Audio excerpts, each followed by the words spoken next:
Este ano 2026 dedicase o Día das Letras Galegas a Begoña Caamaño Rascado, xornalista, escritora e activista viguesa.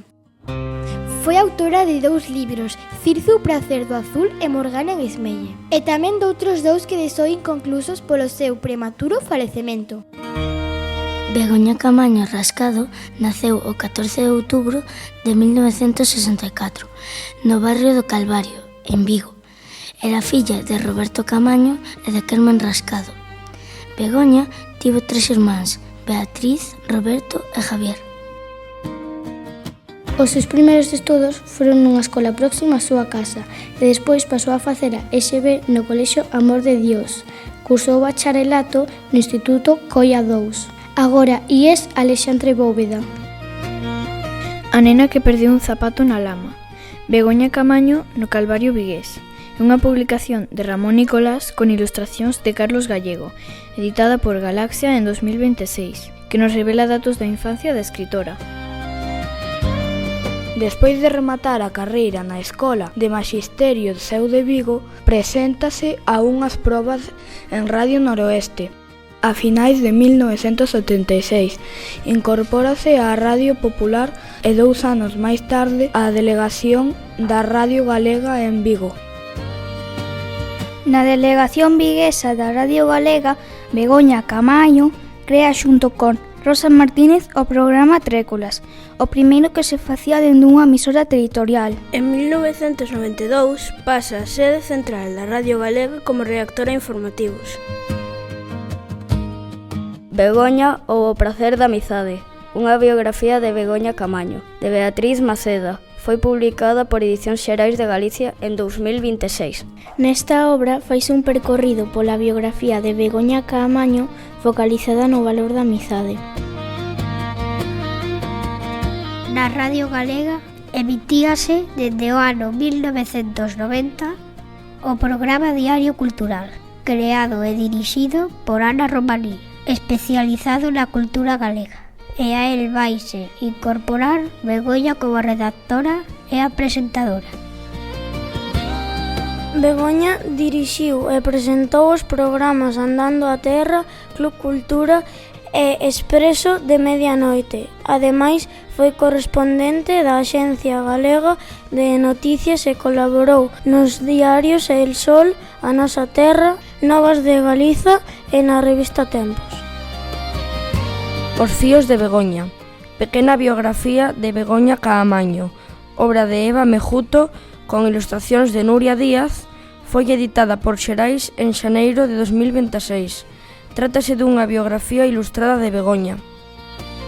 Foi un activista incansável e participou en moitas manifestacións e actos en contra da violencia de xénero, do antimilitarismo, o Prestige, e foi membro de Mulleres Nacionalistas Galegas e da Marcha Mundial das Mulleres. Begoña é autora de 2 novelas, Circe ou o pracer do azul, publicada no ano 2009, e Morgana en Esmelle, en 2012, ambas na editorial Galaxia. Morgana en Esmelle recibiu varios premios, o Ángel Casal, o Losada Dieguez, o Premio da Asociación de Escritoras e Escritores en Lingua Galega. Circe ou o pracer do azul é a primeira novela de Begoña Caamaño. Foi publicada pola editorial Galaxia no ano 2009 e traducida ao castelán e portugués no 2014 e 2016. A obra está ambientada na Grecia clásica. Morgana en Esmelle é a segunda novela de Begoña Caamaño. Publicouna en 2012 a editorial Galaxia. Recibiu numerosos premios: o mellor libro de ficción, a mellor obra narrativa, o da crítica e, no 2013, o da creación literaria.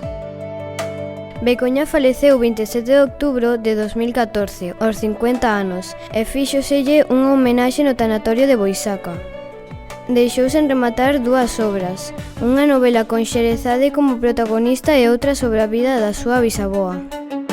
O acto de despedida de Begoña Caamaño na capela do cemiterio de Boisaca, en Santiago de Compostela, converteuse nunha homenaxe multitudinaria, na que soou o alalá das mariñas, e a cantante Uxía leu unha carta de despedida da escritora. Como recoñecemento ao labor de Begoña, a Deputación Provincial da Coruña creou no ano 2017 o Premio Begoña Caamaño, a mellor iniciativa cultural pola igualdade de xénero. Ese ano o premio foi para a librería de mulleres Lila de Lilith. Begoñísima foi unha homenaxe celebrada en outubro de 2015 en Santiago de Compostela para lembrar a Begoña Caamaño. Este evento reuniu máis de 30 profesionais da cultura na Fundación Granel e no Teatro Principal. Por todo isto, Begoña Caamaño sempre será lembrada polo seu compromiso coa cultura, a lingua, a igualdade e pola súa importante contribución á literatura e ao xornalismo.